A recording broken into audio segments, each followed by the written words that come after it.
ইউরোপীয় অঞ্চলকে বুক দিয়ে আগলে রেখেছে উত্তর আটলান্টিক মহাসাগর।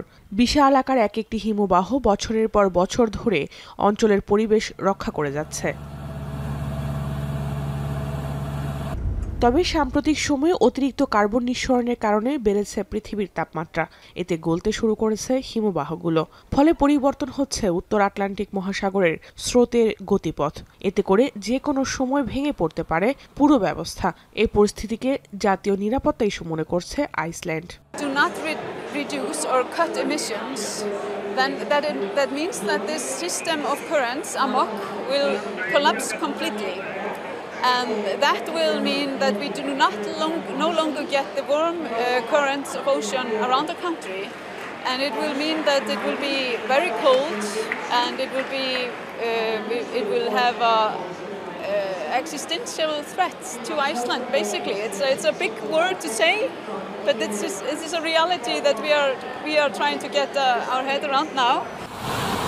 উত্তর আটলান্টিকের এই স্রোত উষ্ণ জলকে বিষুবরেখা থেকে উত্তর মেরুর দিকে নিয়ে যায়, যার ফলে ইউরোপের শীত তুলনামূলকভাবে সহনীয় থাকে। তবে এখন যদি তাপমাত্রা বাড়ার সঙ্গে সঙ্গে দ্রুত আটলান্টিক অঞ্চলের বরফ গলতে শুরু করে, স্রোতের ভারসাম্য দ্রুতই ধ্বংস হতে পারে এতে।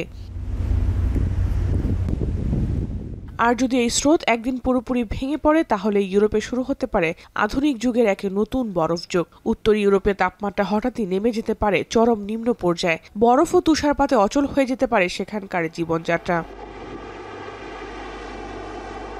বিজ্ঞানীরা বলছেন, স্রোত ভেঙে পড়লে শুধু ইউরোপ নয়, আফ্রিকা, ভারত ও দক্ষিণ আমেরিকার কৃষির উপরও ভয়াবহ প্রভাব পড়তে পারে।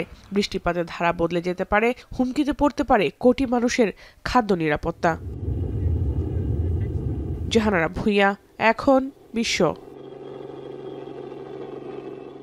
শিয়া বাটার ও ভিটামিন ই সমৃদ্ধ লিলি বিউটি সোপ, তারুণ্যময় উজ্জ্বল ত্বকের জন্য। রিমার্ক,